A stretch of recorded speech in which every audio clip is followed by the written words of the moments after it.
Tuh. Masya Allah. Ahlan wa Ustadz, sahlan. Masya Barakallahu Allah fiik. Ustadz. Wafiq barakallah Ustadz. Terima kasih banyak atas kesempatan dan waktunya. Masya Allah. Allah barik fiik. Baik Ustadz, kami persilahkan kepada Ustadz untuk bisa menyampaikan materi kita pada siang ini, wanita yang sulit masuk surga. Pada Ustadz, kami persilahkan fayatafaddal masyhura. Masya Allah. Jazakumullah khairan. Alhamdulillahi Rabbil Alamin. Wabihi nasta'inu ala umurid dunya waddin. Segala puji dan puja untuk Allah, Tuhan semesta alam. Dialah yang menciptakan, dialah yang memiliki, dialah yang mengatur. Dialah yang memberikan rizki, dan dialah yang menghidupkan dan mematikan. Hanya kepadanya kita meminta pertolongan. Baik dalam urusan dunia atau urusan agama kita. Yang kalau bukan karena pertolongan Allah kepada kita, maka tidak ada yang mudah yang dapat kita kerjakan. Allahumma salli wa sallim ala nabiyyina wa maulana Muhammadin wa ala alihi wa ashabihi ajma'in. Ya Allah, semoga salawat dan salam, berkah dan nikmat senantiasa Engkau curahkan untuk baginda Nabi kita, untuk kekasih kita, Nabi besar Muhammad alaihi salatu wassalam, untuk keluarga beliau, untuk para sahabat beliau dan orang-orang yang mencintai beliau. Amma ba'd. Ahibati fillah, sejatinya surga itu bukan hanya untuk kaum laki-laki.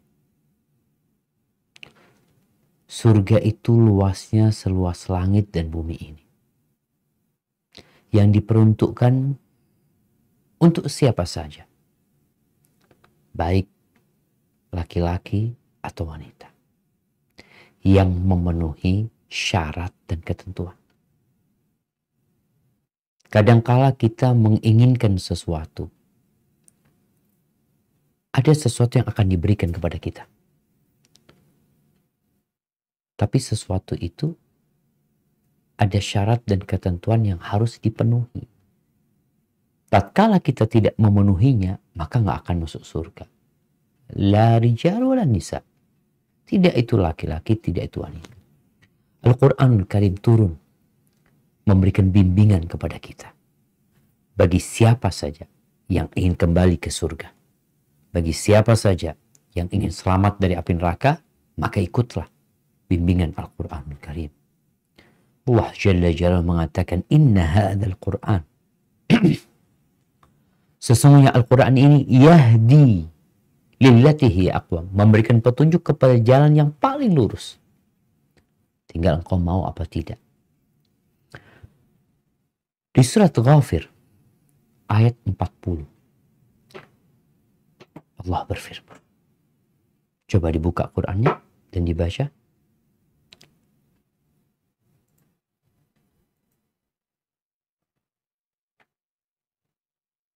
Nah, tafadhal. أعوذ بالله من الشيطان الرجيم بسم الله الرحمن الرحيم من عمل سيئة فلا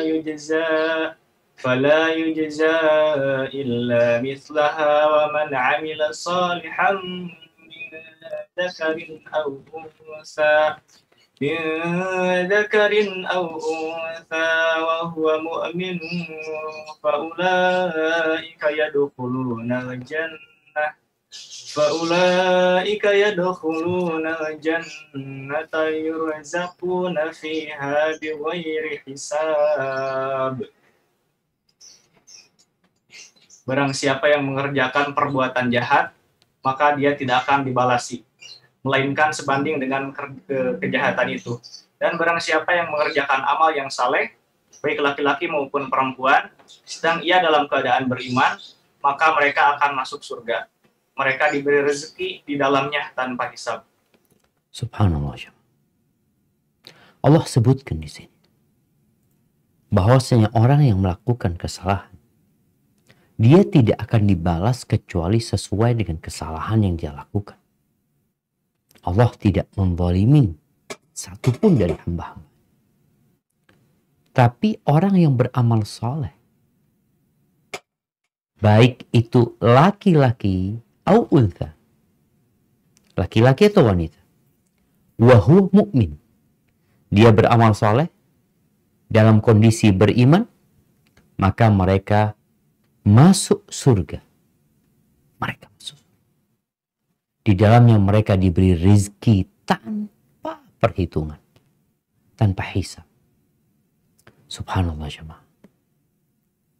Betapa indahnya surga Allah Azza wa Jal, yang orang-orang di dalamnya diperkenankan untuk menikmati apa saja. Fiha ma tashtahihi al-anfus wa taladdu al-a'yun wa antum fiha khalidun. Kata Allah, di dalamnya itu ada segala yang disukai oleh jiwa manusia. Ingat, laki-laki dan wanita memiliki kesukaan yang berbeda. Ada kecondongan. Laki-laki mungkin dia nggak terlalu suka pakai emas, pakai perhiasan. Tapi perempuan suka itu. Apa saja yang diinginkan oleh wanita, oleh jiwa mereka, yang halal, maka akan diberikan kepada mereka. Apa saja yang disukai untuk dilihat. Perempuan suka yang indah-indah. Di dunia dia ingin punya rumah yang bagus, yang gordennya bagus, yang kursinya bagus, yang kuncinya bagus. Semuanya indah. Allah akan berikan kepada dia. Dan yang lebih dari itu, wa antum fiha khalidun. Kalian di dalam surga itu tidak sementara. Bukan 3 hari. Bukan sebulan. Bukan setahun. Bukan 100 tahun. Bukan 1000 tahun. Tapi selama-lamanya. Ahibati fillah. Bagaimana caranya kita masuk surga? Kalau tema kita ada wanita yang sulit masuk surga. Jadi kalau bicara masuk surga nih, sulit, dia gampang-gampang mudah. Gampang-gampang mudah. Gampang-gampang sulit. Ketika Mu'adz bin Jabal bertanya kepada Rasulullah Sallallahu Alaihi Wasallam, bertanya kepada beliau, dullani ala amalin yudkhilunil jannah wa yuba'iduni minan nar. Tunjukkan kepada aku amalan yang memasukkan aku ke surga dan menjauhkan aku dari api neraka. Maka kata Nabi alaihi salatu wasallam, laqad sa'alta an azim. Yang engkau tanyakan itu adalah sesuatu yang besar. Wa innahu la yasirun ala man yassarahu Allah alaih. Namun itu adalah perkara yang mudah. Bagi siapa? Bagi orang-orang yang Allah mudahkan. Dan bagi wanita ternyata masuk surga itu nggak sulit. Bahkan masuk surga dari semua pintu surga itu, yang merupakan angan-angan setiap hamba yang beriman untuk masuk surga dari semua pintunya, itu bagi wanita, subhanallah. Dalam hadis yang diriwayatkan Imam Ahmad dari Abdurrahman ibn Auf, dia berkata, qala Rasulullah sallallahu alaihi wasallam, telah bersabda Rasulullah sallallahu alaihi wasallam, idza sallatil mar'atu khamsaha, apabila wanita salat yang 5 waktu, wa shamat syahraha, dia puasa di bulan Ramadan. Nih perempuan-perempuan yang punya utang, jangan lupa lunasin utangnya.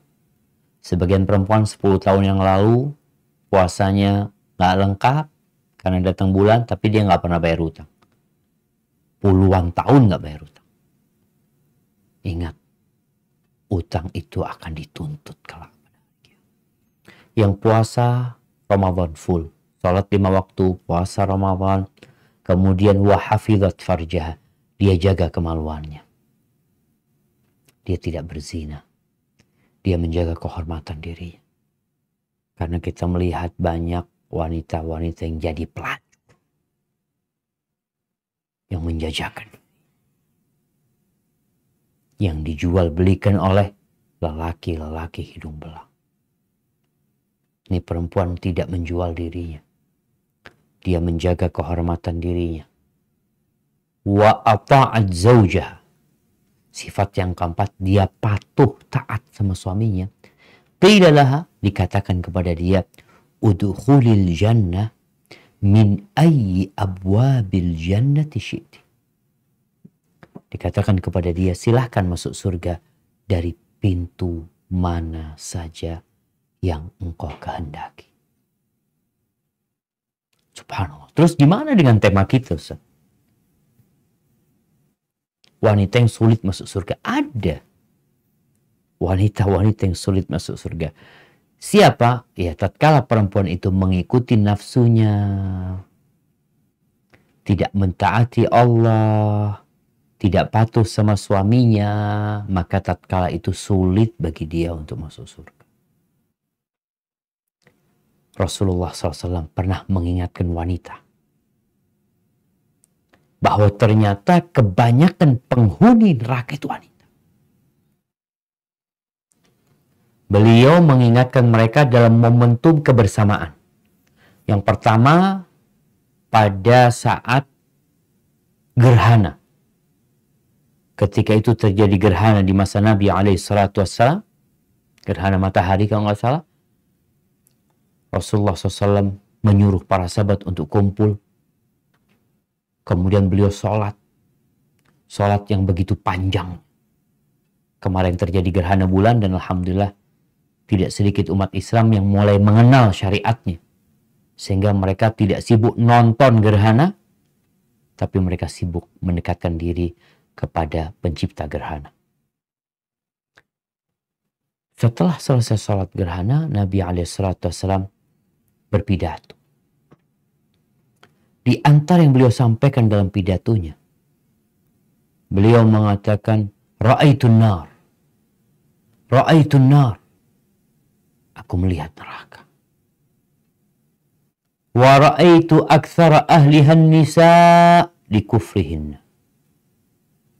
Aku melihat kebanyakan penghuni neraka adalah para wanita.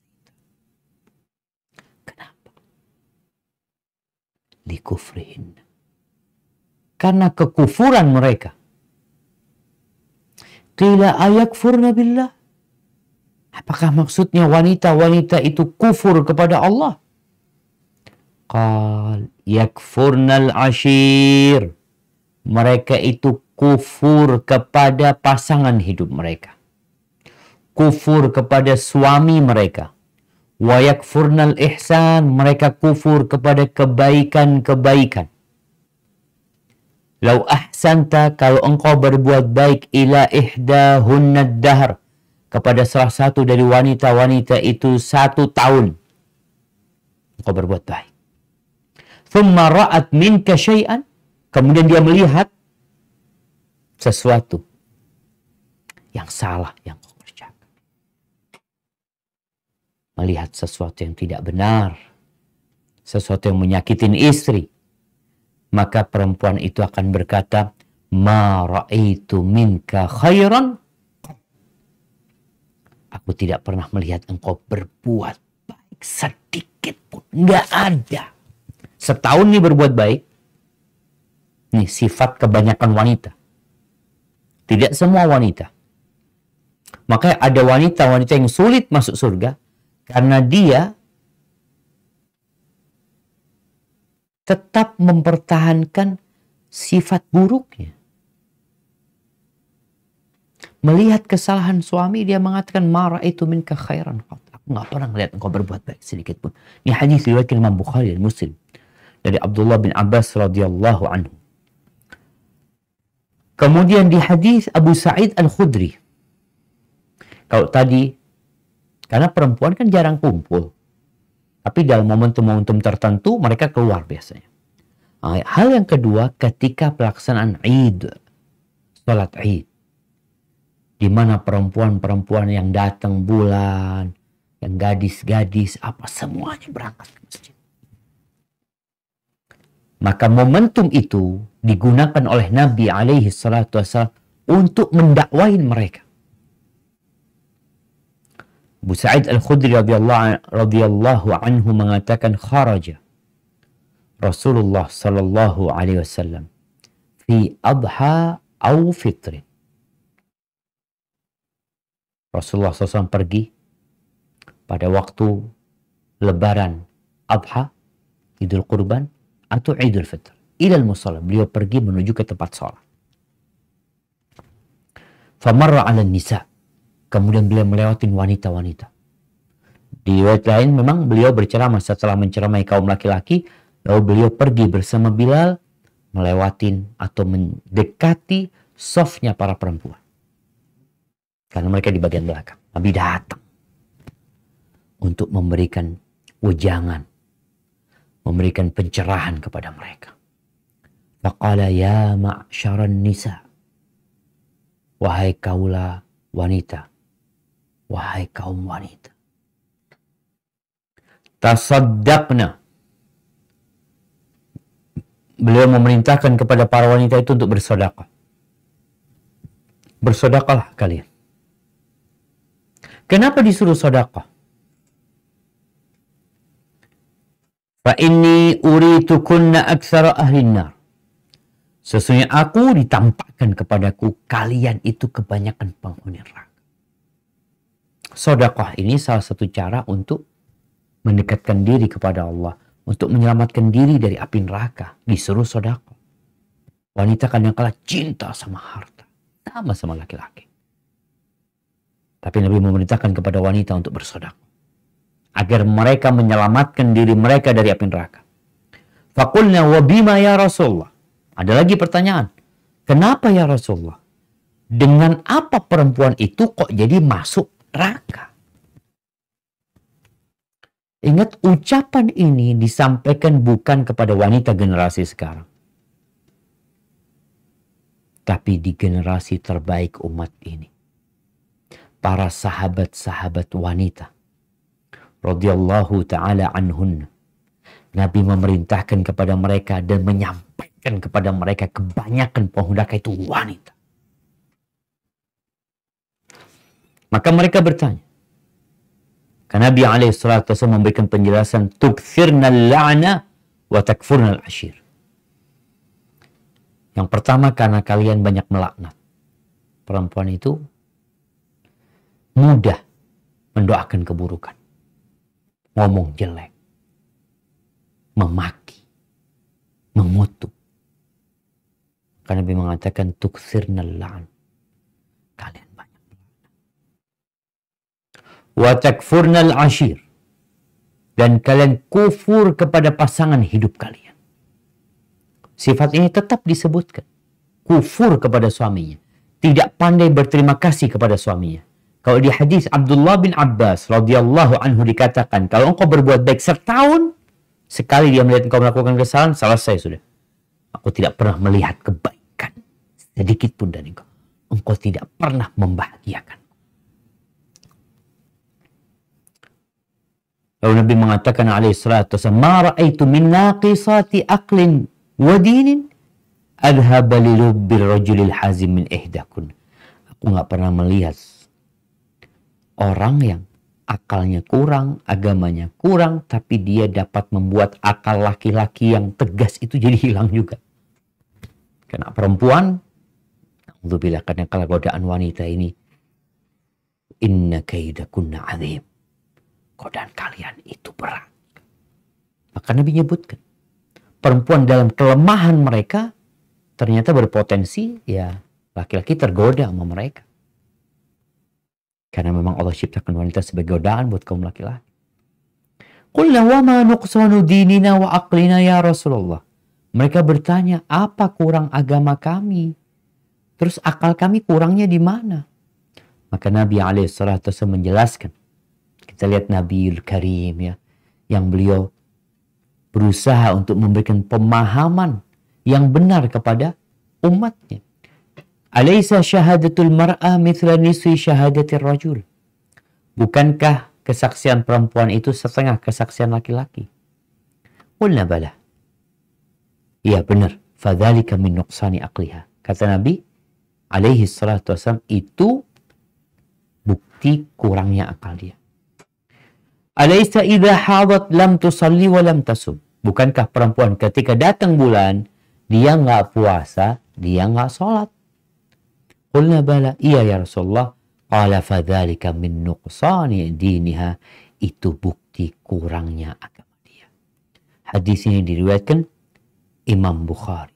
Di riwayat Jabir bin Abdullah disebutkan Bilal bin Rabah datang ketika memberikan nasihat kepada mereka, kepada para wanita, agar mereka bersedekah. Itu perempuan melemparkan antingnya, melemparkan gelangnya, kalungnya dia lemparkan ke kain yang dihamparkan oleh Bilal bin Rabah radhiyallahu ta'ala an ashabin Nabi SAW. Ahibati fillah, perempuan itu kurang bersyukur, suka menuntut. Laki-laki sama Ustaz? Ya ada. Tapi secara umum sifat ini lebih banyak di wanita. Dan ini ujian mereka memang. Ujian mereka sama laki-laki beda. Allah berikan tugas kepada laki-laki untuk sholat berjamaah di masjid. Perempuan enggak. Sholat Jumat laki-laki. Apa akan datang perempuan mengatakan yang aktivis gender, kita minta persamaan. Kenapa laki-laki aja yang sholat berjamaah di masjid? Kenapa laki-laki saja yang sholat Jumat? Kita mau sholat Jumat juga.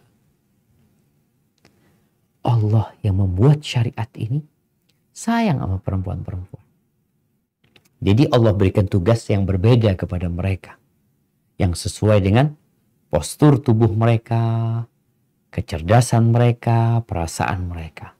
Namun Nabi menjelaskan bahwa ternyata kebanyakan perempuan itu nggak pandai bersyukur. Dia kufur sama kebaikan suaminya. Nuntut banyak, tapi kurang syukurnya. Kita tahu bahwa Rasul SAW mengatakan, la yashkurullah man la yashkurun nas. Tidak bersyukur kepada Allah orang yang tidak berterima kasih kepada orang lain. Kita bicara sama, laki-laki yang tidak berterima kasih kepada istrinya, sama juga dia diancam, akan diazab oleh Allah Subhanahu wa taala. Allah mengatakan, la in syakartum la azidannakum. Kalau kalian bersyukur, aku tambahin. Wala in kafartum inna azabi lasyadid. Tapi kalau kalian kufur, ya azabku pedih. Maka bagi para wanita, mulai saat ini engkau lihat, kira-kira engkau termasuk yang sulit masuk surga, atau engkau orang yang alhamdulillah, engkau pandai berterima kasih kepada suamimu, engkau pandai menghargai suami. Apa kesalahan terbesar? Ini ada perempuan-perempuan yang suaminya baik, Masya Allah, suaminya tidak pernah menzalimin dia. Suaminya memberikan nafkah yang cukup kepada dia. Suaminya mendidik dia dan anak-anaknya. Berusaha untuk menjaga keharmonisan di rumah tangga. Tahu-tahu suaminya kawin lagi. Nikah lagi. Kira-kira apa yang akan terjadi dengan wanita ini? Selesai. Jijik sama suami. Enek. Nggak mau lagi melayani suaminya. Melihat suaminya nggak mau. Bahkan dia kabur. Kata-kata dia yang tadi disebutkan suka melaknat. Mulai dia keluar tuh. Ucapan-ucapan yang buruk. Kemudian puncaknya dia gugat cerai. Ustaz, emangnya nggak boleh? Boleh gugat cerai. Ketika memang alasannya syar'i. Tapi kalau alasannya tidak diperkenankan oleh agama, maka sulit engkau masuk surga nantinya. Karena engkau nggak berterima kasih sama suami. Engkau nggak bersyukur sama dia. Bahkan tadi kebaikan suaminya sepanjang hidupnya. Yang paling ditakutkan wanita tuh poligami. Ini zaman sekarang ya. Zaman dulu sepertinya sesuatu yang lumrah. Tapi di masa kini paling ditakutkan perempuan. Dan sekali lagi kalau laki-laki itu seakan-akan garis merah nggak boleh dilewati. Kalau dia lewatin, selesai sudah. Dihapus semua kebaikan suaminya. Seperti orang menghapus hard disk ya. Hapusin semua. Nol. Bahkan keburukan yang ada. Rasulullah Sallallahu Alaihi Wasallam dalam hadis yang diriwayatkan Abu Dawud dan Tirmidzi dan Ibnu Majah dari Thauban Maula Rasulullah sallallahu alaihi wasallam qala Rasulullah sallallahu alaihi wasallam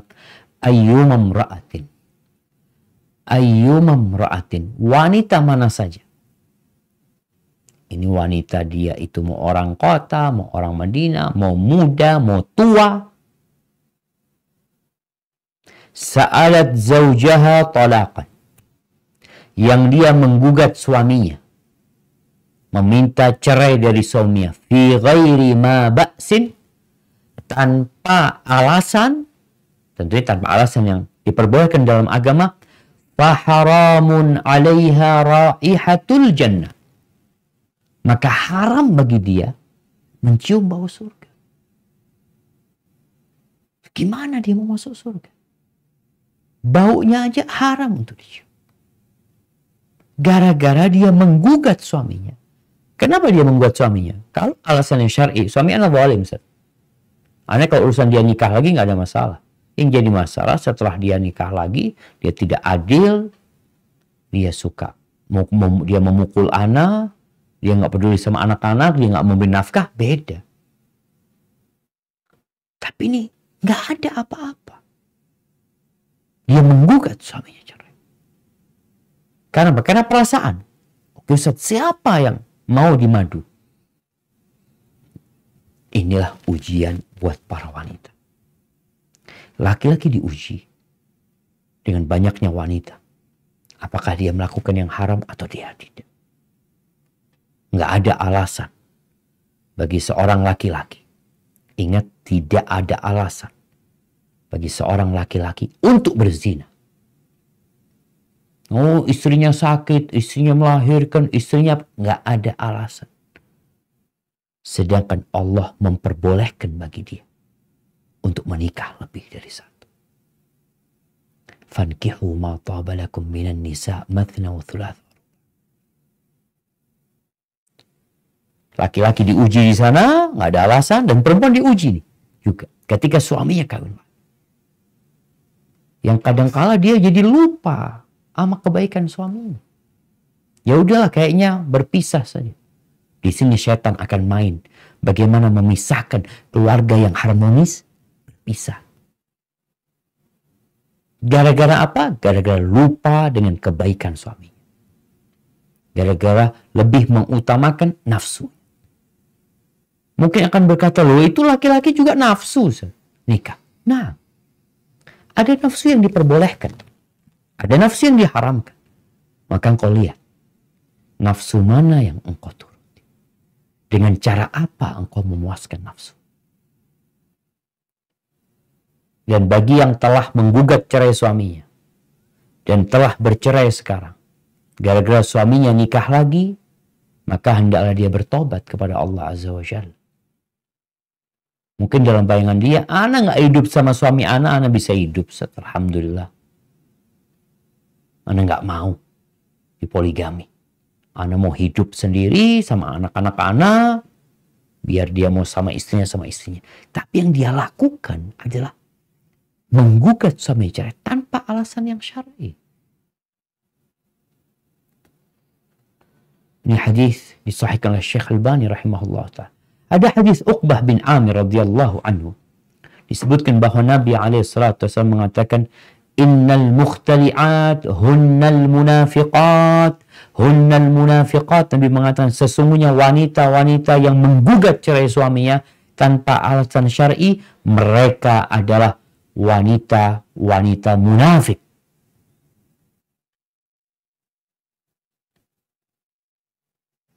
maka kita perlu berhati-hati.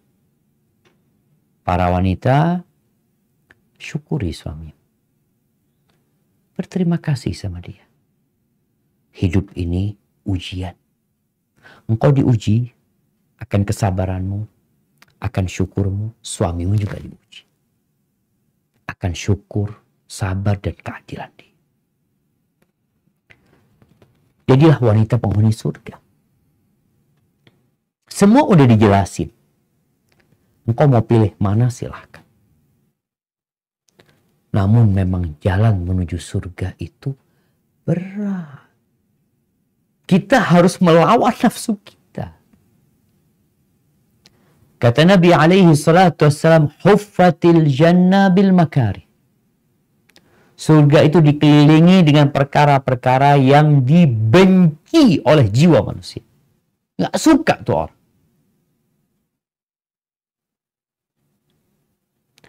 Wa huffatin nar bisyahwat. Neraka dikelilingi dengan perkara-perkara yang disukai sama syahwat. Orang kalau berpikir antara menikah lagi dengan dia berzina, dia berpikir aku punya nafsu, aku salurkan kepada pezina, bayar sekian, selesai udah. Daripada aku menikah, ruwet, harus kasih nafkah dia, harus ketemu sama orang tuanya, belum aku nanti ribut sama istriku, ada keributan. Ada satu hal yang berat. Tapi itu jalannya syar'i. Berzina memang bayar selesai, besok kau ganti perempuan lagi, engkau bisa menikmati mungkin 100 wanita, na'udzubillah min dzalik. Tapi itu diharamkan. Sedangkan kalau engkau menikah lagi, ada banyak beban yang harus engkau emban. Namun inilah jalan yang syar'i. Maka kalau wanita ingin menjadi penghuni surga, simak hadis Nabi alaihissalatu wassalam. Hadis riwayat Imam Tabrani dan Imam Nasai dari Anas bin Malik, dari Abdullah bin Abbas, dari Ka'ab bin Ujrah, bahwa Nabi alaihissalatu wassalam mengatakan, ala ukhbirukum binisaikum fil jannah. Kalian mau nggak aku kasih tahu istri-istri kalian di surga? Kullu wadudin walud. Semua wanita yang pengasih dan subur. Masya Allah, ini perempuan penuh cinta dan kasih. Ada perempuan yang suka marah-marah ya. Ada perempuan-perempuan yang kasar. Ini perempuan lembut, penuh cinta dan kasih sayang. Subur, banyak anaknya dia. Idza ghadibat. Dan dia punya sifat yang ketiga nih. Perhatikan. Kalau dia sedang marah. Au usi'a ilaiha. Atau dia yang disakiti. Au ghadiba zawjuha. Atau suaminya yang marah. Apa yang dilakukan perempuan ini? Kabur dari rumahnya. Mengambil barang-barangnya. Nabi alaihissalatu wasallam mengatakan, qalat, dia akan mendatangi suami. Mungkin lagi ribut, kemudian dia berpikir, ya Allah, dia ingin menyelesaikan masalah itu. Bukan dia melupakan kebaikan suaminya, tapi malah dia ingat kepada kebaikan suaminya, dan dia berusaha untuk mempertahankan rumah tangganya. Dia datang kepada suaminya. Dia meletakkan tangannya di atas tangan suaminya. Hadhihi yadi fi yadik. Ini tanganku di tanganmu. La aktahilu bi ghumdin hatta tarda. Aku tidak akan memejamkan mataku sampai engkau ridha sama. Subhanallah. Enak banget jadi suami. Ahibati fillah. Ujian ini harus dilewatin bersama-sama. Kemudian kita lihat perempuan-perempuan yang suka menyakiti suami. Ada perempuan yang merasa apa ya? Merasa komandan di rumah. Dia yang mengatur suaminya. Suaminya, apa ada istilah? Suami dibawa ketiak istri, ada istilahnya. SBKI. Ya, SBKI apa anda baca? Ada perempuan yang merasa dia itu sukses. Tunggu dulu. Sukses di mana enggak? Di hadis Mu'adz bin Jabal radhiyallahu taala anhu, kata Nabi alaihi salatu wassalam, la tu'dhi imra'atun zawjaha fid dunya. Tidaklah seorang wanita menyakiti suaminya di dunia. Baik menyakiti dengan ucapan, dengan perbuatan. Illa qalat zawjatuhu minal huril ain. Kecuali melainkan istri dia dari bidadari surga akan mengatakan kepada dia, la tu'dhi, engkau jangan sakiti dia. Qatalakillah, semoga Allah membinasakan. Ini bidadari surga dari marahnya sampai mendoakan qatalakillah, semoga engkau dibinasakan sama Allah. Fa innama huwa indaki dakhil yushiku ayu fariqaki ilaina. Dia cuma sebentar, dia cuma singgah di tempatmu. Gak lama lagi dia akan berpisah dengan engkau, akan bergabung dengan kamu.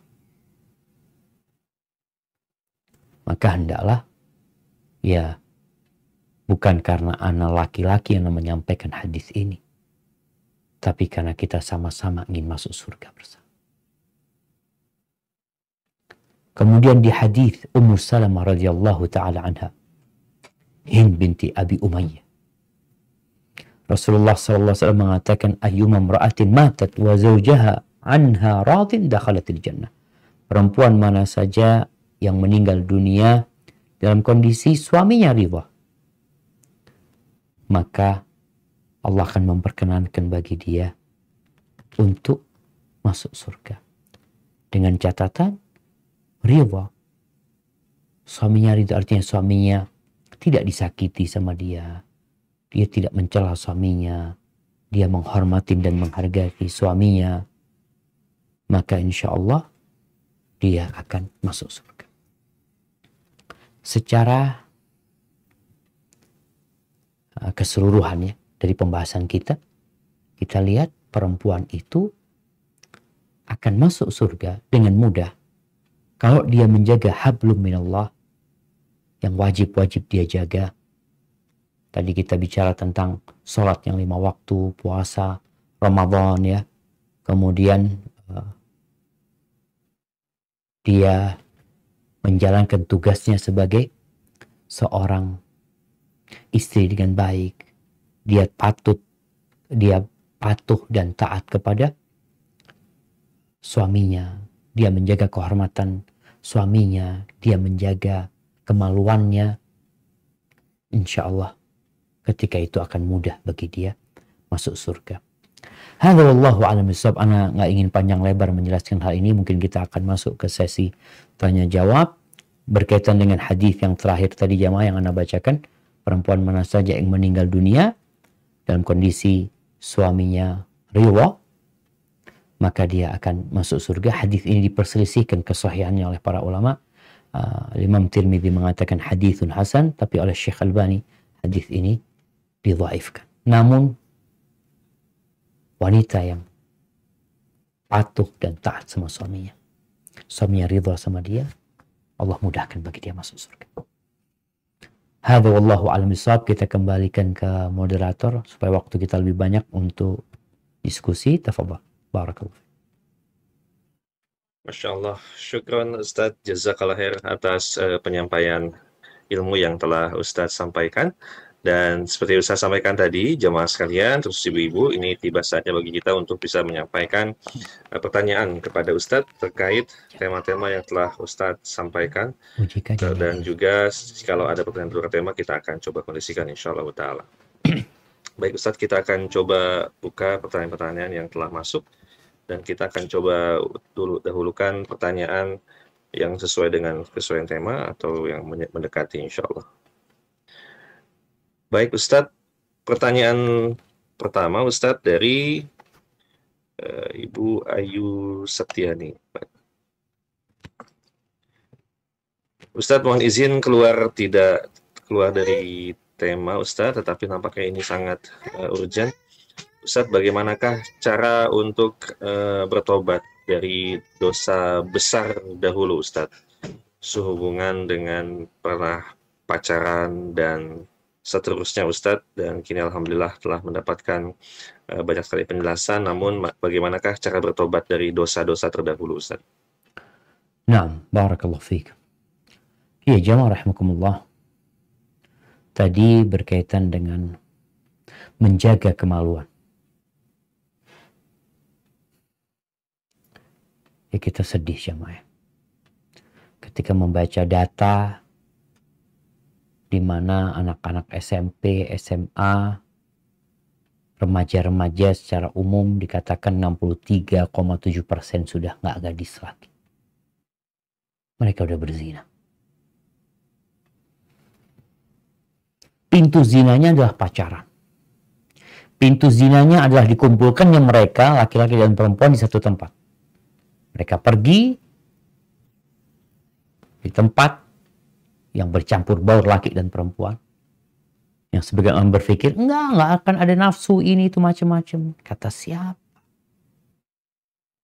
Ini buktinya. Sampai ada mengatakan darurat seks bebas Indonesia. Di masa lalu dan di masa sekarang lebih parah lagi. Terus bagaimana cara bertobat? Maka penuhi syarat-syarat tobat. Engkau kenali mana dosa-dosamu. Satu persatu dosamu. Yang engkau ingat yang dosa besar. Engkau sesali. Engkau tinggalkan, bertekad untuk tidak. Dan memperbanyak amal soleh.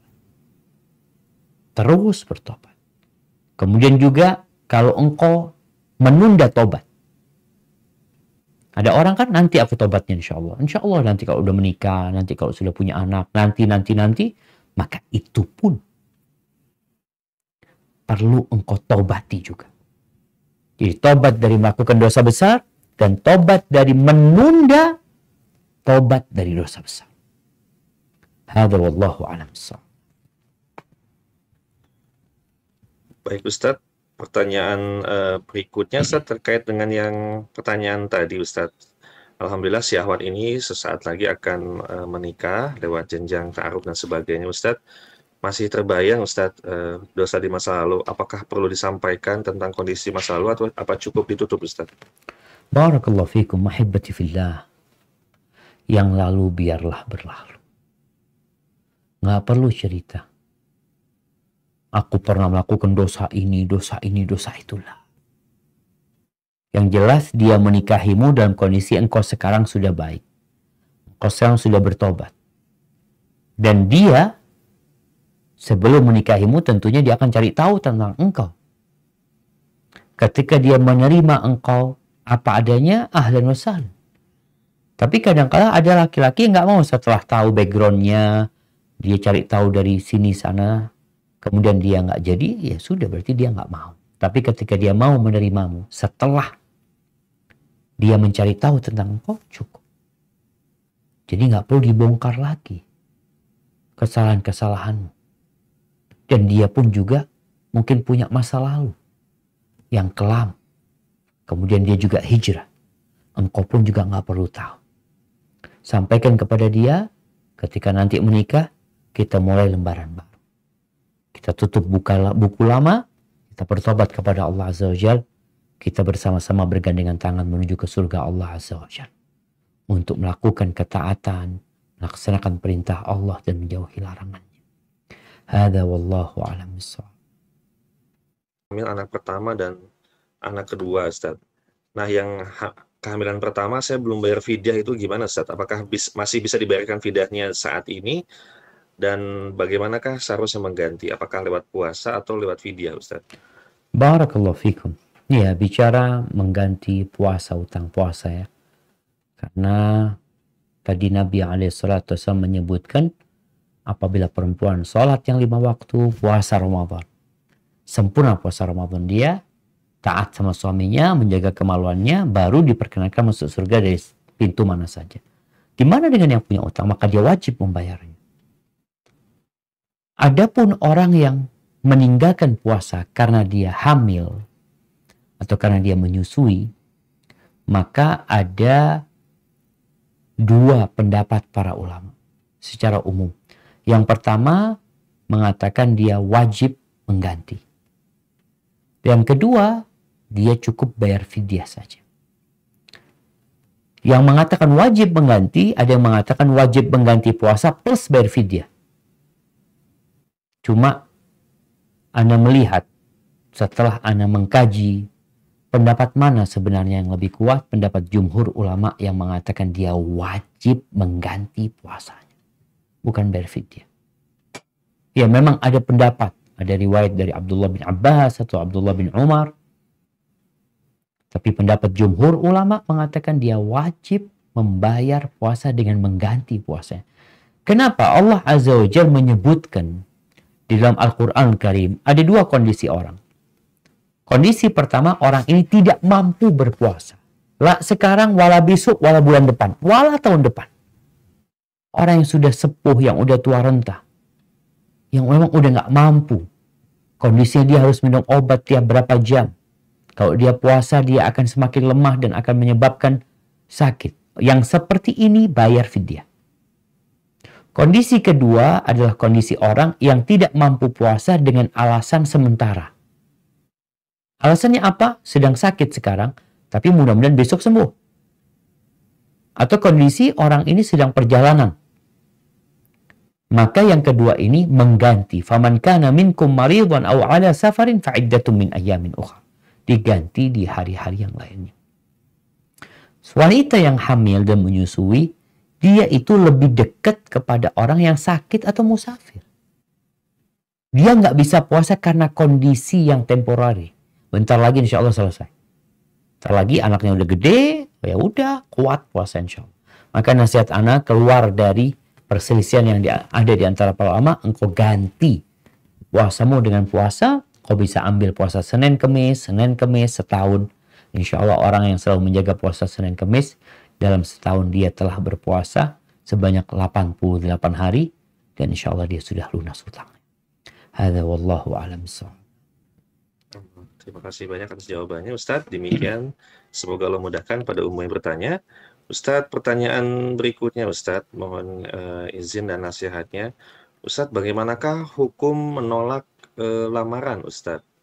Yang telah datang seorang ikhwan melamar, sudah cukup mapan, agamanya baik, orangnya baik, tetapi kemudian ditolak karena alasan ana ini masih kuliah Ustadz. Mohon nasihat dan juga solusinya Ustadz. Nah, barakallahu fiik. Ya, ahibati fillah. Sejatinya pernikahan ini berdasarkan ridha dengan ridha. Tatkala ada seorang datang meminang, ya mungkin dikatakan dia orang soleh, dia orang baik. Tapi si perempuannya belum mau. Maka nggak apa-apa dia menolak. Tapi jangan sampai alasan menolaknya itu ya tidak syar'i gitu loh. Kadang-kala ada orang yang sudah baik, yang sebenarnya orang itu secara agama kita ridhain, ya secara akhlak kita ridhain, lalu kita tolak. Alasan kau menolak. Kalau tadi alasannya memang anak itu mau kuliah, ya fadl kita. Artinya anak itu memang belum mau menikah gitu. Bukan menolak karena dia nggak mau menikah, tapi memang dia belum mau menikah. Maka insya Allah nggak ada masalah apabila memang dia mengatakan ya kalau engkau memang mau, tafadhol nunggu gitu loh. Seperti ada anak yang masih sekolah, yang kemudian dia ingin melanjutkan, dia memberikan persyaratan kalau engkau memang mau sama aku ya tafadhol nunggu, tapi aku mau selesai dulu sekolahnya. Jadi kembali kepada saling ridha. Karena ada perempuan yang dinikahkan sama bapaknya dengan sepupunya, dan anak ini nggak mau. Akhirnya dia menggugat kepada Nabi SAW. Dan Nabi menerima gugatannya. Menyampaikan kepada para bapak, jangan memaksa putri-putri kalian untuk menikah. Gitu. Gadis itu diminta izinnya, janda itu diminta perintahnya. Hada wallahu a'lam bishawab. Baik, terima kasih banyak Ustadz. Dan pertanyaan berikutnya, Ustadz, dari Ibu Najmi.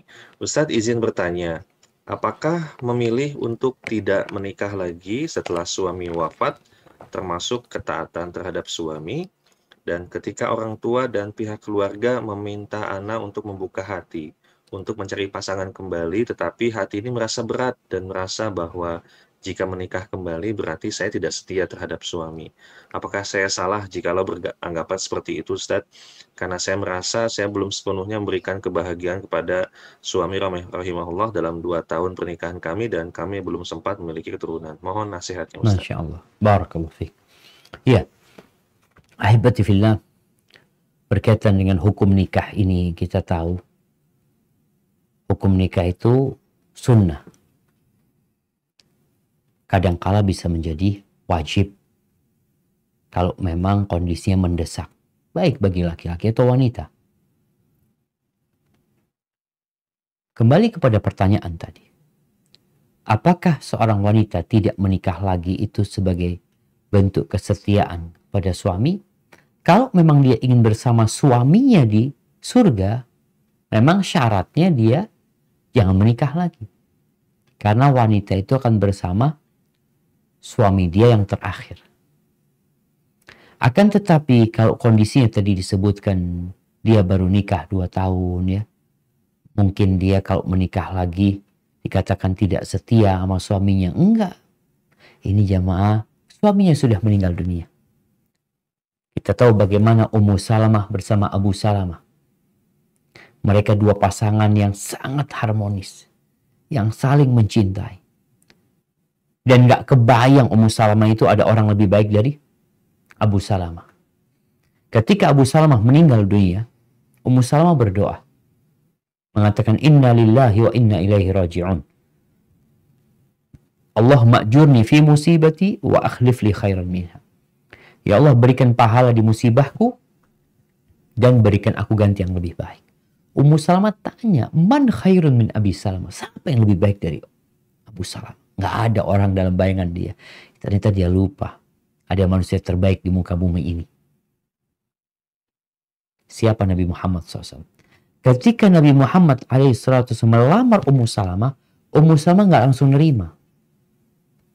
Dia tahu dengan kondisi dirinya. Dia mengatakan, ya Rasulullah, aku punya anak ya Rasulullah. Anaknya 3, Ummu Salamah pada waktu itu. Dan Ummu Salamah kerja. Di rumahnya dia menyamak kulit ya untuk dijual. Dia mengatakan, aku punya anak-anak ya Rasulullah. Kemudian Ummu Salamah mengatakan, dan aku pencemburu ya Rasulullah. Aku pencemburu. Maka Nabi mengatakan, adapun anak-anak semoga Allah mencukupi mereka nantinya. Dan adapun rasa cemburumu, semoga Allah mengusirnya darimu dengan kita berdoa mohon sama Allah SWT. Artinya dengan berdoa. Akhirnya menikah. Dan tidak dikatakan Ummu Salamah nggak setia berarti sama suaminya. Nggak ada masalah karena memang sudah selesai hubungan itu. Tidak setia itu tatkala engkau selingkuh. Tapi tatkala suami meninggal dunia, engkau menikah lagi, nggak ada masalah dalam hukum agama. Dan sekali lagi tidak dikatakan tidak setia. Suami yang menikah lebih dari 1 juga tidak dikatakan tidak setia. Nabi SAW menikah lebih dari 1. Apakah dikatakan, oh beliau nggak setia? Beliau adalah orang yang paling setia. Itu dengan cara menghargai, menghormati, dan menjaga suaminya. Jadi Anda rasa ketika keluarga memintamu untuk menikah lagi, karena harapannya engkau memiliki anak-anak yang akan mendoakanmu, dan semoga suami yang telah meninggal dunia diampuni sama Allah Azza wa Jalla, dan engkau banyak-banyak mendoakan dia, karena dia sudah berada di alam yang berbeda dengan engkau. Dan engkau akan menjalani kehidupan ini sendiri tanpa suamimu. Kalau engkau menikah lagi, semoga itu jadi yang terbaik buat engkau. Dan nasihat ana, mungkin engkau bisa istikharah, minta pilihan dari Allah SWT. Abu Darda sebelum meninggal dunia, istrinya ngomong, ya Abu Darda, aku ingin bersamamu di surga. Apa kata Abu Darda? Idzan la tankihi ba'di. Kalau gitu engkau jangan nikah lagi sama setelah aku mati. Itu syaratnya. Bukan larangan gitu. Kalau engkau. Karena sejatinya kalau suami berpesan, aku berpesan kepadamu jangan nikah lagi. Nggak bisa wasiat itu. Karena setelah meninggal dia, selesai urusanmu dan wanita ini punya hak atas dirinya. Dia mau menikah, tafadhol, dia nggak mau nikah, silahkan. Abu Darda hanya mengatakan, kalau engkau benar ingin bersamaku, ya jangan nikah lagi. Dan kalau engkau nikah lagi, ya sudah. Engkau akan bersama suamimu yang terakhir. Hadza wallahu a'lam bissawab. Masya Allah, terima kasih banyak Ustadz atas jawabannya. Dan pertanyaan berikutnya, mohon izin akan kami angkat. Ustadz, mohon maaf di luar tema. Ustadz, sepupu suami saya punya 2 anak gadis. Alhamdulillah bulan puasa ini dilamar oleh ikhwan. Tetapi sepupu suami saya ingin melaksanakan secara bersamaan di hari yang sama. Tetapi orang tua semua melarang karena mereka bilang itu tabu. Kami sudah mencoba menjelaskan baik-baik kalau itu tidak masalah. Mohon nasihatnya Ustadz, apakah harus mengikuti perkataan orang tua atau tetap melaksanakan secara bersamaan? Mohon nasihatnya Ustadz. Nah, barakallahu fiik. Ya ahibati fillah, kalau bicara hukum syariat, sejatinya nikah secara bersama-sama itu akan lebih irit dari sisi finansial, ya, akan lebih memudahkan bagi anak-anak juga, tidak memberatkan mereka. Hanya kembali kepada adanya keyakinan-keyakinan umpamanya yang mungkin takut kalau nanti bersama akan membahayakan mereka. Keyakinan-keyakinan inilah yang perlu diluruskan. Tapi kalau mereka umpamanya udahlah nikahnya nggak bersamaan nanti aja, umpamanya yang ini bulan ini, yang ini bulan depan, kalau alasan-alasannya bukan masalah keyakinan, maka nggak ada masalah sebenarnya. Terus apa pilihannya? Ya tinggal nego sama mereka.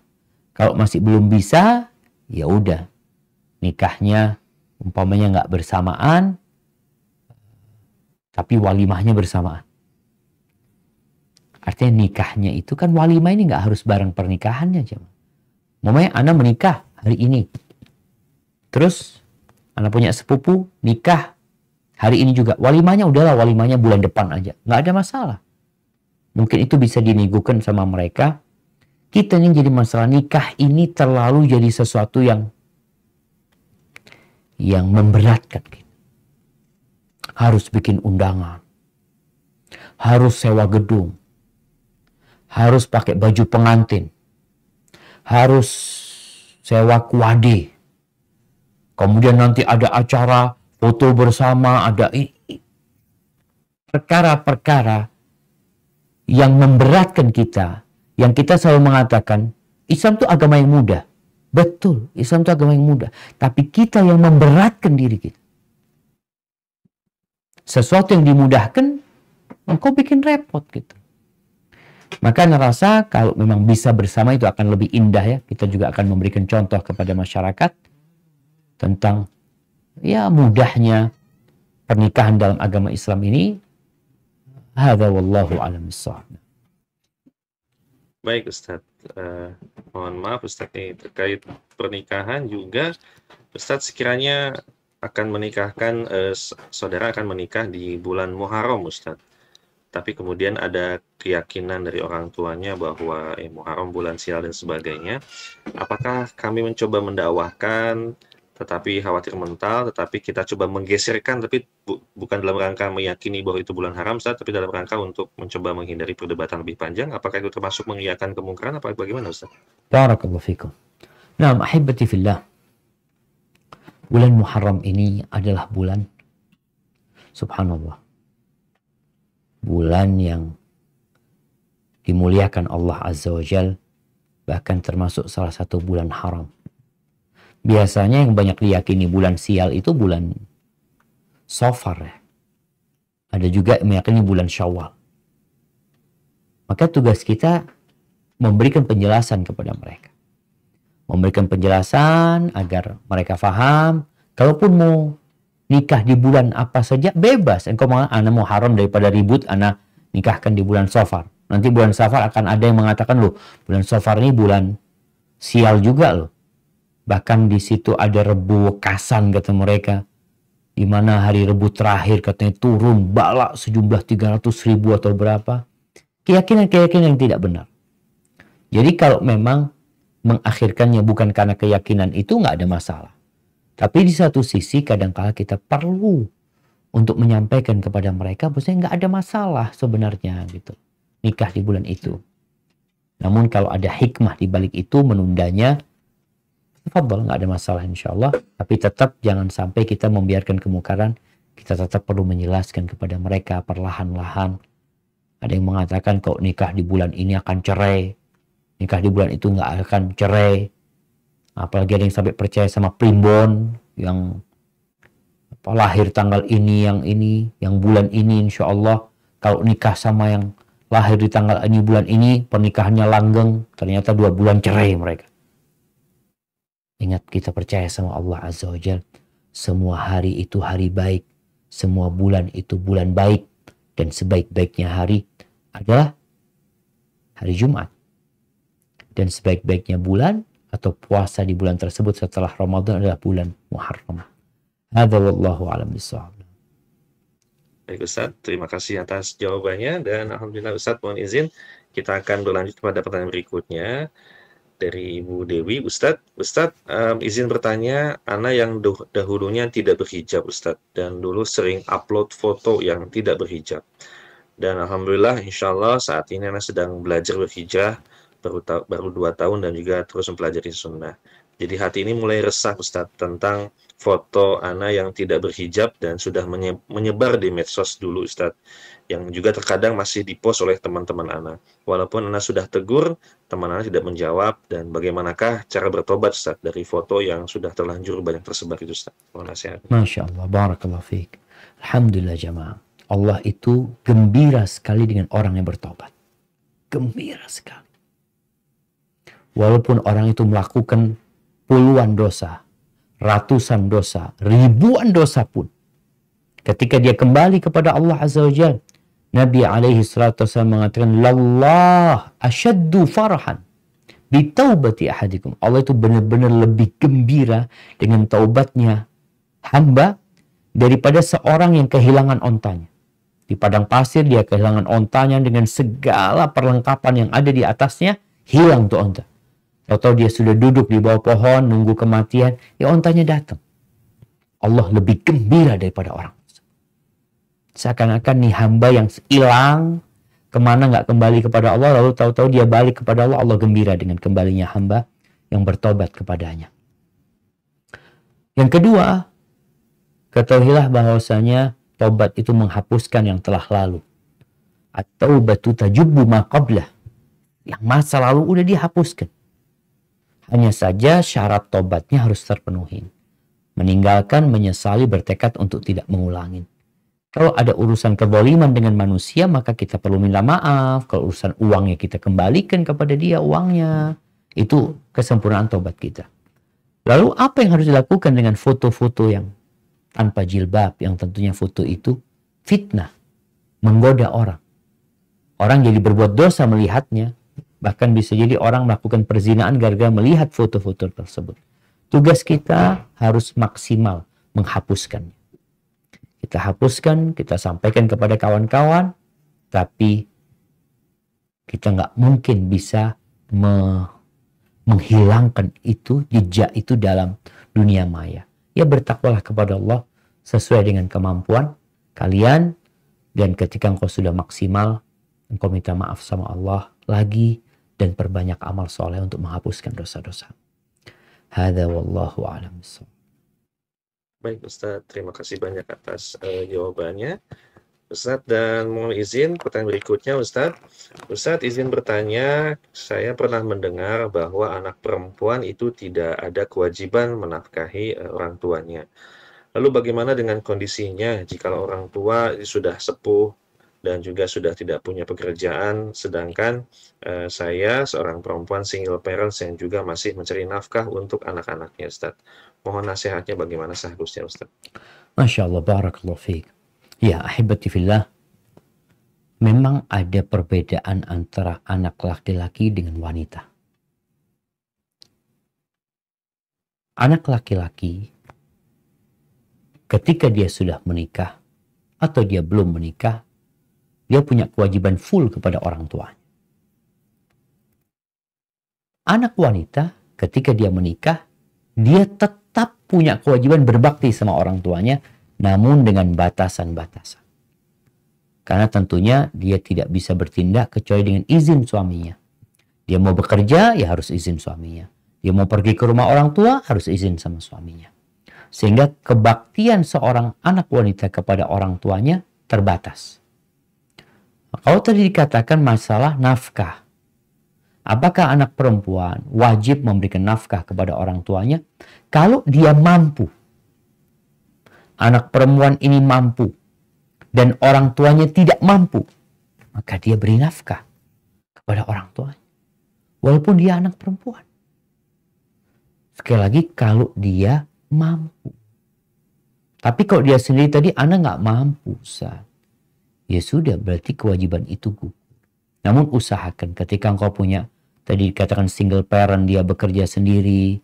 Semoga dengan engkau berbagi sama orang tuamu, memberikan nafkah kepada orang tuamu, itu menjadi salah satu pembuka pintu rezeki. Maka jangan pernah berpikir dengan kita berbagi sama orang tua, berkurang uang kita. Allahu Akbar. Nabi SAW bersumpah, mana qasad sadaqatun min mal. Sedekah itu tidak mengurangi harta. Enggak sama sekali. Maka berikan kepada orang tuamu, berbagi dengan orang tuamu walaupun sedikit-sedikit. Tatkala itu engkau harus yakin Allah akan memberikan ganti dan melipat gandakan apa yang telah engkau keluarkan. Hadza wallahu a'lam bissawab. Bukan Ustaz. Dan selanjutnya Ustaz ada pertanyaan dari Ibu Aiza, Ustaz, yang sangat menarik. Assalamualaikum Ustaz, izin ingin bertanya Ustaz. Bagaimanakah pendapat Ustadz tentang kesehatan mental, Ustadz, atau health mental issue yang saat ini banyak sekali dibahas? Apakah kesehatan mental itu ada dalam Islam, atau apakah memang kesehatan mental seperti depresi atau penyakit mental ya seperti depresi, kecemasan, skizofrenia, tidak bisa tidur dan sebagainya, yaitu memang disebabkan oleh kurang ibadah? Dan lalu apakah salah Ustadz jika mencari bantuan ke profesional seperti psikolog atau psikiater? Mohon nasihatnya Ustaz terkait hal ini. Barakallahu fikum. Ana kok baru dengar ya, ana lama nggak lihat berita. Coba ana lihat apa yang dimaksud dengan kesehatan mental. Mana kesehatan mental? Oh, tanggal 10 Oktober itu Hari Kesehatan Mental Sedunia.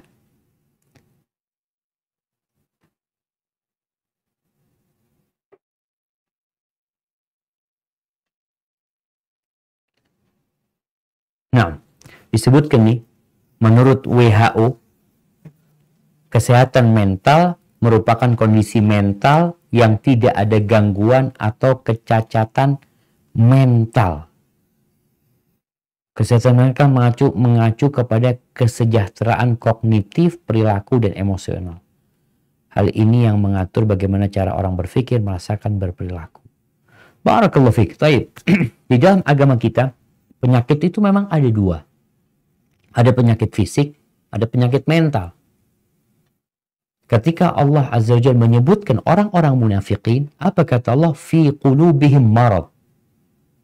Di dalam hati mereka ada penyakit. Fazadahumullahu marad. Maka Allah tambahkan penyakit itu. Jadi penyakit itu seharusnya diobatin. Tapi ada penyakit yang dipelihara. Sehingga bertambah dia. Bicara kesehatan mental di dalam agama kita, tentunya seorang muslim itu meyakini tubuh dia ini tercipta dari tanah, tapi di dalamnya ada ruh yang ditiupkan. Bicara kebahagiaan, ada kebahagiaan fisik. Orang makan, fisiknya bahagia. Tapi orang tersenyum, jiwanya yang bahagia. Ada ruh di dalam diri kita. Maka insya Allah kalau bicara kesehatan mental, kita sebagai muslim perlu menjaga mental kita. Agar kita tidak hasut. Nih, bicara penyakit hati, ada penyakit namanya hasut, iri, dengki. Nggak sehat tuh mental orang itu. Melihat orang lain bahagia, dia sedih. Ini orang yang sakit mentalnya. Seharusnya kita berbahagia dengan kebahagiaan orang lain. Bagaimana cara kita menjaga kesehatan mental kita? Ada banyak cara. Dan cara yang pertama adalah beriman kepada Allah Azza wa Jalla. Ketika seorang beriman, maka apapun yang menimpa dia, dia akan selalu dalam kebaikan. Kata Nabi SAW, orang beriman tuh kalau dapat nikmat bersyukur. Kalau dapat bala, dapat musibah, di PHK dari tempat kerjanya, diusir oleh keluarganya, terbakar toko yang dia miliki, dia tetap sehat jiwanya. Dalam kondisi nikmat dia bersyukur, dalam kondisi musibah dia bersabar. Dan dua-duanya adalah menandakan kesehatan mental seorang hamba. Allah Azza wa Jalla mengatakan, alladzina amanu, orang-orang yang beriman, walam yalbisu imanahum bizulmin, ulaika lahumul amnu wa hum muhtadun. Orang-orang yang beriman, yang mereka tidak mencampur keimanan mereka dengan kezaliman. Kezaliman ini yang puncaknya adalah kesyirikan. Tapi ada kezaliman di bawah itu. Sesuai dengan kadar kezaliman yang mencampuri keimanan mereka, sesuai dengan itu pula rasa aman yang mereka akan dapatkan. Jadi ada orang yang bingung, yang stres. Karena ada masalah di keimanan dia. Coba dia beriman kepada Allah Azza wa Jalla. Cerita Nabi Musa alaihissalam. Bagaimana tatkala dikejar-kejar oleh Fir'aun sampai ke lautan. Itu kaumnya ketakutan. Mereka mengatakan, inna lamudrakun, aduh habis kita binasa udah kita ini. Fir'aun di depan kita lautan. Apa yang bisa kita lakukan? Apa kata Nabi Musa alaihissalam? Kalla inna ma'ya rabbi sayahdin. Nggak mungkin kita binasa. Bersamaku adalah Rabbku. Dan dia akan memberikan petunjuk kepada aku. Ada banyak arahan dalam Islam untuk menjaga kesehatan hati kita. Contohnya, diperintahkan untuk melihat kepada yang di bawah kita. Melihat kepada yang di bawah kita, tidak melihat kepada yang di atas kita. Orang kalau keluar dari rumahnya, dia naik sepeda, lalu dia melihat orang yang pakai motor mahal, dia melihat orang yang pakai mobil bagus, dia nggak sehat mental. Ya Allah, kapan aku punya kayak gitu? Dia nggak pernah bersyukur. Tapi kalau dia melihat kepada yang di bawahnya, dia akan senantiasa bersyukur kepada Allah. Di antara cara menjaga kesehatan mental juga adalah dengan cara ziarah kubur, mengingat kematian. Dunia ini, mau susah apapun kita bentar lagi akan meninggal dunia. Kemudian yang ketiga, banyak berzikir kepada Allah. Ala bidzikrillah tatmainnul qulub. Bukanlah dengan berzikir, mengingat Allah hati itu akan damai. Yang keempat, dengan mendirikan sholat. Nabi SAW, kalau punya masalah, kemana beliau larikan? Sholat. Sedangkan kita melihat orang-orang yang mentalnya nggak sehat, larinya narkoba. Awalnya mentalnya nggak sehat, akhirnya mentalnya nggak sehat, tubuhnya juga nggak sehat. Seharusnya kalau engkau memang ingin menyehatkan mentalmu, kondisi kejiwaanmu, maka dengan mengingat Allah Azza wa Jalla, bukan berangkat ke tempat-tempat maksiat, bukan mengkonsumsi narkoba. Dan kalau kita lihat di negeri kita yang darurat narkoba, kenapa sih orang-orang narkoba? Karena mentalnya nggak sehat. Kalau sehat dia tidak akan melakukan itu. Akalnya dihilangkan sama dia. Hadza wallahu a'lam bishawab. Nah, Insyaallah, Ustaz. Terima kasih banyak Ustaz atas jawabannya. Dan pertanyaan berikutnya Ustaz dari Ibu Sri Ayu Lestari. Ustaz, izin bertanya. Perkenalkan, saya Sri Ayu Lestari, Ustadz, berasal dari Sulawesi Barat dan saat ini sedang menempuh pendidikan di Bekasi. Semoga Ustadz selalu dalam keadaan sehat dan dalam lindungan Allah. Ustadz, mohon izin bertanya, baru 3 tahun ini sedang berusaha belajar untuk rajin puasa sunnah, Ustadz. Dan pertanyaannya adalah bahwa tahun-tahun yang dulu saya masih punya hutang puasa Ramadan, Ustadz, yang setiap Ramadan tidak selalu full, ada hutang, sedangkan belum sempat menggantinya, Ustadz. Tapi kok sementara 3 tahun belakangan ini malah lebih sering mengganti dengan lebih sering berpuasa sunnah, Ustadz. Apakah ini sebuah kesalahan? Apakah harus mengganti puasa sebelumnya atau bagaimana, Ustadz? Mohon nasihatnya untuk hal ini. nah, barakallahu fiik. Ya jemaah, ini menarik sekali ya. Ana ingin mengingatkan kembali kepada semua wanita. Kewajiban berpuasa itu sejak balik. Ketika engkau punya hutang di masa lalu itu. Sebenarnya dia puasanya lengkap. Dia Ramadan full puasa kecuali ketika datang bulan. Setelah itu dia nggak pernah bayar hutang. Ramadan ini nggak bayar. Sampai dari umpamanya dia dari umur 15 tahun. Sampai umurnya 35 tahun. Berarti 20 tahun dia itu nggak mengganti puasanya. Apa yang harus dia lakukan? ya dia bayar. Bagaimana cara membayarnya? Kalau tadi anti rajin puasa sunnah 3 tahun, karena innamal a'malu binniyat, maka nggak bisa yang 3 tahun itu diniatkan untuk bayar. Maka mulai saat ini engkau niatkan untuk membayar puasa. Dan puasa wajib itu, qadha ini niatnya harus di malam hari. Maka niatkan kau berpuasa Senin Kemis, tapi niatnya untuk membayar utang. Dan engkau tetap mendapatkan fadilah puasa Senin Kemis. Artinya puasanya di hari Senin dan Kemis ketika itu, hari diangkatkan amalan. Hanya saja yang perlu ditekankan, engkau punya masalah. Yaitu dosa mengakhirkan pembayaran utang. Sehingga selain engkau membayar utang, engkau perlu bertobat kepada Allah Azza wa Jalla. Perlu memperbanyak istighfar, memohon ampun kepada Allah. Karena ya menunda-nunda pembayaran utang Ramadan sampai lewat puasa Ramadan, itu dosa. Hadza wallahu a'lam bishawab. Insyaallah. Terima kasih atas jawabannya Ustaz. Dan gayung bersambut dengan pertanyaan berikutnya dari Ibu Elis Ustaz. Bagaimanakah kaitannya dengan sholat yang dulu pernah ditinggalkan Ustaz? Karena belum tahu ilmunya, meninggalkan sholat dan baru tahu bahwa meninggalkan sholat itu dosa. Bagaimanakah cara mengganti atau mentaubati sholat-sholat yang ditinggalkan dulu Ustaz? Masya Allah, barakallahu fikum. Nah, ahibati fillah, inna salata kanat ala al-mu'minina kitaban mawquta. Salat ini kewajiban atas orang-orang beriman yang waktunya sudah ditetapkan. Dan salat ini tidak memakan waktu banyak dari hidup kita. Tapi memang kadangkala orang meremehkan kewajiban salat ini sehingga dia nggak salat. Apa yang harus dia lakukan? Tentunya bertobat kepada Allah Azza wa Jalla. Syarat tobat tadi sudah disebutkan. Hal yang kedua, apakah dengan bertobat dia perlu mengganti sholatnya? Kalau dia 10 tahun nggak sholat, tinggal dikalikan tuh. 5 kali 355 hari. Atau kalau mau pakai Masehi 3 kali 365 hari. Dikalikan tuh. Berapa dia punya? Banyak kali. Taib. Jumhur ulama berpendapat dia harus ganti. Ya udah ganti. Engkau sholat duhur, engkau sholat lagi. Pendapat jumhur ulama. Tapi ada pendapat yang lainnya, dan ana lebih condong kepada pendapat yang kedua. Walaupun pendapat jumhur ini lebih hati-hati sebenarnya. Namun karena dia pelaksanaan di luar waktu, tanpa alasan yang syar'i nggak akan diterima. Maka yang harus dilakukan di pendapat kedua, mewajibkan dia bertobat, memohon ampun kepada Allah. Terus dia bertobat karena dia punya utang banyak puasa. Kewajiban yang dia tinggalkan. Setelah dia memperbaharui tobatnya, dia memperbanyak sholat sunnah. Karena memang nanti pada hari kiamat, ketika disidang, yang awal disidangkan adalah sholatnya. Kalau sholatnya baik, seluruh amalannya baik. Kalau sholatnya kurang ternyata, dikatakan ini sholatnya kurang ini. Fulan sholat seharusnya dia 30 tahun kali 5 waktu, ada yang kurang.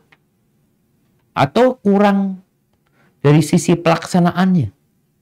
Maka akan dikatakan hallahu min nafilah. Dia punya nggak sholat sunnah? Kalau dikatakan, oh ada sholat sunnahnya. Maka sholat sunnah ini akan digunakan untuk menyempurnakan kekurangan di sholat wajibnya. Tapi kita tahu yang lebih utama yang wajib. Sehingga pahala sholat sunnah tidak sebanyak pahala sholat wajib. Maka kita perlu banyak sholat sunnah untuk membayar hutang-hutang yang telah kita tinggalkan dari sholat wajib itu. Hadza wallahu a'lam bishawab. Masyaallah. Baik Ustadz, mohon izin kita masih memiliki waktu 8 menit kurang lebih Ustadz. Ustadz mohon izin bertanya, ini menjama banyak sekali pertanyaan Ustadz. Ustadz, apakah alasan-alasan syar'i yang membolehkan seorang wanita menggugat cerai terhadap suaminya Ustadz? Dan batasannya seperti apa Ustadz? Barakallahu fikum. Nah, kalau bicara alasan-alasan syar'i itu, ada beberapa yang disebutkan di dalam kitab-kitab fikih, seperti bicara kezaliman yang dilakukan oleh suami. Suami tidak melakukan kewajibannya. Suami tidak memberikan nafkah. Suami tidak melakukan kewajibannya kepada Allah Azza wa Jalla. Ada kewajiban kepada istri, pada anak-anak, ada kewajiban kepada Allah SWT. Ketika suami tidak melakukan itu, maka sang istri punya hak untuk menggugat cerai suaminya. Suaminya melakukan kezaliman. Atau ada masalah fisik. Suaminya tidak memuaskan si istri. Maka punya hak sang istri untuk menggugat cerai. Karena tujuan pernikahan adalah menjaga kehormatan diri. Maka tatkala seorang suami tidak dapat memuaskan istrinya, dia punya hak.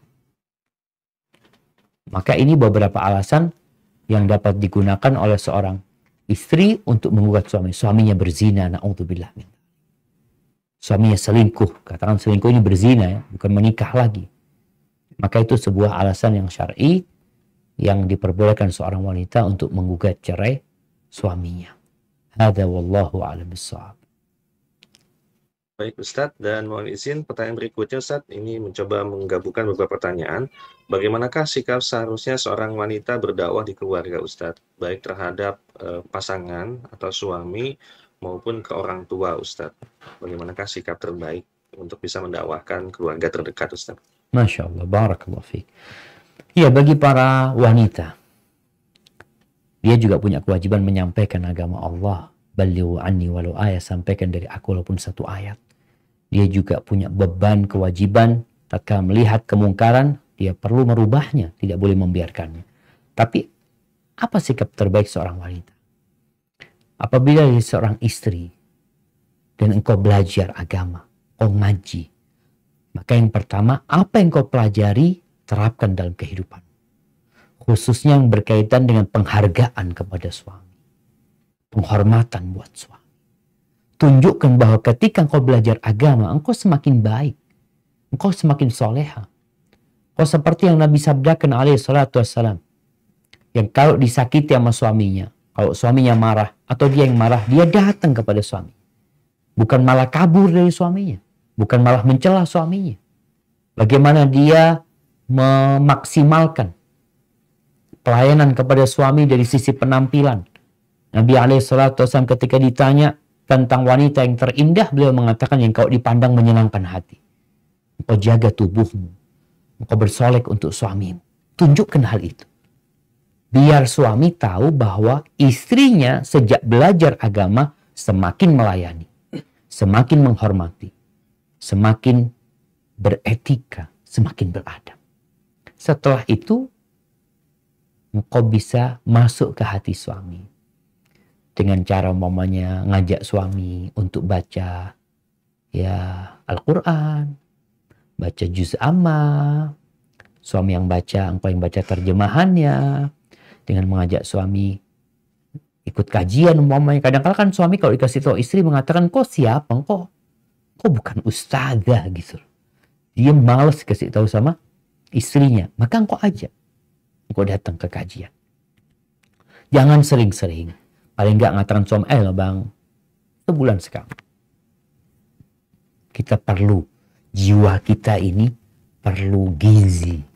Sebagaimana tubuh kita perlu. Kalau memang perlu dia menyampaikan secara langsung, dia sampaikan, bang. Yang Anda tahu, umpamanya suami masih melakukan kemungkaran, masih riba umpamanya. Atau suaminya ya masih melakukan tindakan-tindakan yang tidak diperbolehkan. Dikasih tahu, bang, kayaknya kita perlu mendekatkan diri kepada Allah. Kita ingin rezeki kita berkah, kita ingin keluarga kita lancar, dijaga sama Allah. Kalau nggak jaga Allah, Allah nggak akan jagain kita. Nah, kalau seorang anak juga seperti itu, anak perempuan, tunjukkan kepada orang tua.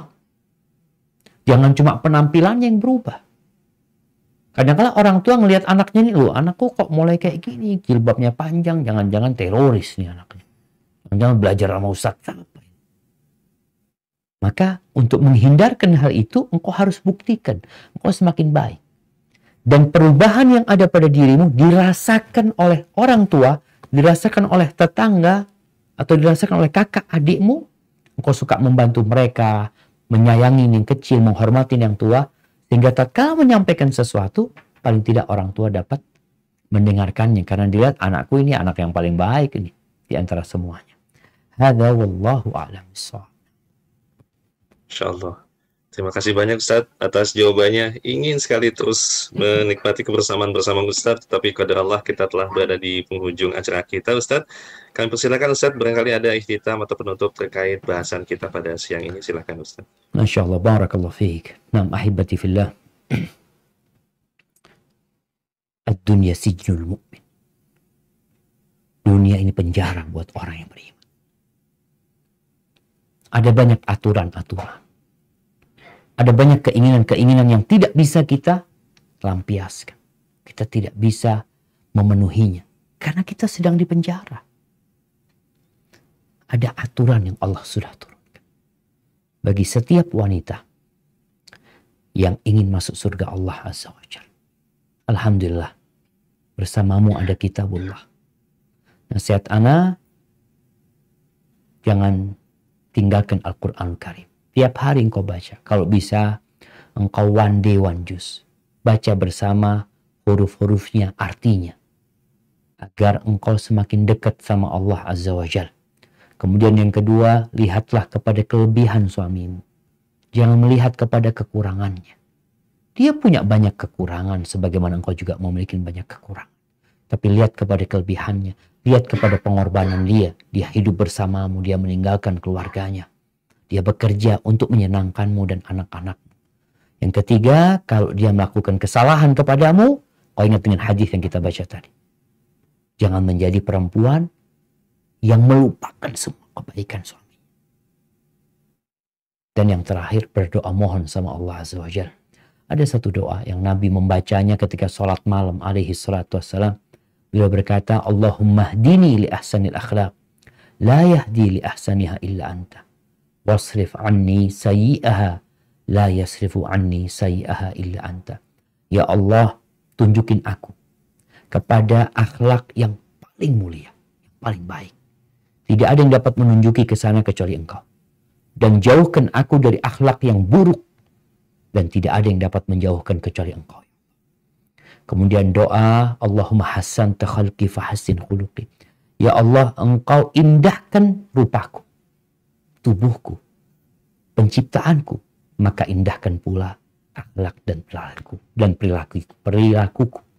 Itu yang dapat Anda sampaikan, kurang lebihnya mohon maaf. Anda kembalikan ke moderator. Jazakumullahu khairan buat Bang Alvin. Masya Allah, syukran Ustaz. Masya Allah, wa jazakallah khair.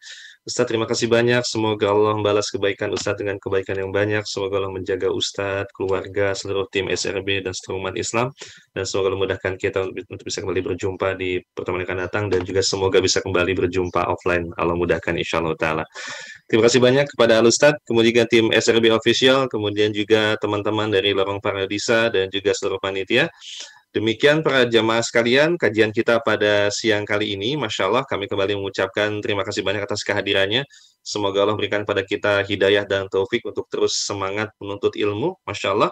Dan kita jangan lupa, kita akan kembali berjumpa di pertemuan rutin MT Sahabiat setiap Senin pekan kedua bersama guru kita Al-Ustaz Subhanul Wazir, dan juga Senin pekan keempat bersama guru kita Al-Ustaz Imam Syuhada Hafidhullahu Ta'ala.